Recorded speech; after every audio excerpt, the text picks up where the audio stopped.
onon ketto radio mon radio Taptal Pulaku Guinée Bissau. Hey, hi. Yo Allah yirmu ya futal mai do. Akide dum hey ya fare. Come on, Missy Fofi is 35. Ono hen sinchira. Fas gada kuntimbo Guinée Bissau histoire mudum hono sincira hakkunde Ceerno Isa wan e Ceerno Bashiru Sall. Wallahu ahadu Allahu samad walam yalid walam yulad walam yakul lahu kufuwan ahadun. Fatih salatul fatih la tabbo he ko gulu wallahu do ko fi kala ma tidani salwayni ali forget limpe go dum on Amaru Maru kande limpe gondi mo don Usmani kande limpe gondi meden banga ben ke di ko musi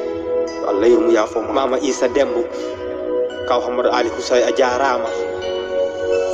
Ceerno Ison yo Allah yurmu ya fo ma Ceerno Basiru Sall yo Allah yurmu ya fo ma ko mami manta bedo wani abe Allah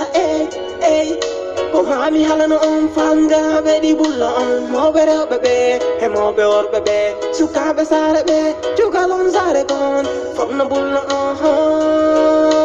Ceerno Ison yo Allah yurmu ya fo ma Ceerno Basiru Sall yo Allah yurmu ya fo ma ko mami manta bedo wani abe Allah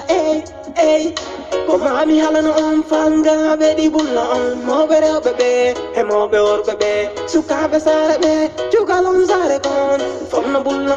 on Ceerno Isa wan mo iri to Madina figargol tutugol fast am mo ari ha fas ben mo yotti mo jamti be hore lawol be holli mo be kenni boro yeso ari ha boy zera be to simbo sare de be diwi mo be bi isariyaji makko dino tidi hey Maruti ha Madina Ceerno wi'i mbo ala atoni holli mo fas am heder gandal mo ari ha fayana mo hawri ha mawdo debbo joma gandal mo lamdi on holli mbo fadarinde jamma hawri dinin hubba ko sare jinneji weri ko mbo yottodi he almuɓe makko ɓe cinci fas ari ha boy seeɗa beni jangala safi ɓe jaako sarde ton ton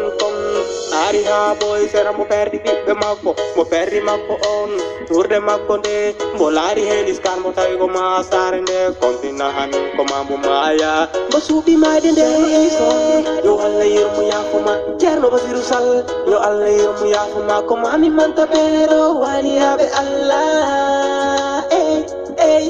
ko mami halano on fanga be di bulla on mo be rewɓe ɓe he mo be worɓe ɓe sukaɓe sare ɓe jugalon sare kon fomna bulla on Ceerno Ison yo Allah yurmu yafuma Ceerno Basiru Sall yo Allah yurmu yafuma ko mami manta ɓeɗo wani aɓe Allah ko mami halano on fanga be di bulla on mo be rewɓe ɓe he mo be worɓe ɓe sukaɓe sare ɓe onon ketto radio modon radio Taptal Pulaku Guinée Bissau. Ceerno Isa wonko mayi ko o Ceerno Sall jo Ceerno Basiru ari lontimo ari ha boy seeɗa ni no fuɗɗi arude he makko wi'i mbo alanan ko paajiɗa mi waɗanamma mbo wi'i on ala ko tubuye mami yiɗi Ceerno Sall jo mi wi'a wano maɗa ɗum woni ko ninu présidente de république Guinée Bissau ari lamdi Ceerno Bachir Sall hokko paaleɗa ɗum woni ko jiɗɗa mboy paalami tan ko tuuba ala goɗɗum ko paalami ala ko mbo suuɓino ga nder aduna ko basal mbo suuɓi jofallaɓe ɗini ɓurnama jugalon sare kon famna bulla Ceerno Ison yo Allah yurmu yafuma Ceerno Basiru Sall yo Allah yurmu yafuma ko mami manta ɓeɗo wani aɓe Allah ko mami halano on fanga be di bulla on mo be rewɓe ɓe he mo be worɓe ɓe sukaɓe sare ɓe jugalon sare kon famna bulla Ceerno Isa wonko mayi ko o Ceerno Sall jo Ceerno Basiru ari lontimo ari ha boy seeda ni no fuddi arude he makko wi mbo alanan ko paadida mi wadanamma mbo wi on ala ko tubuye mam yidi Ceerno Sall jomi wi awano maada ala e der Guinée Bissau kono dini satti hebude Ceerno boyidani hay hunde gagedal aduna hay galle makko o ondon ko borondo ala ko mbo supino gader aduna ko basa mbo subi jafanga be tini bulnama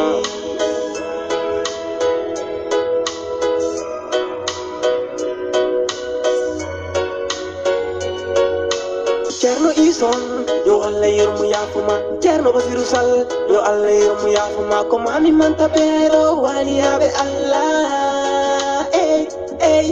ko mami halano on fanga be di bulla on mo bere bebe he mo be or bebe sukabe sare be jugalon sare kon famna bulla onon ketto radio modon radio Taptal Pulago Guinée Bissau Sall yo Allah yirmu yafuma ko mami manta pero wali abe Allah ko mami halano on fanga be di bulla on mo bere bebe he mo be or bebe sukabe sare be jugalon sare kon famna bulla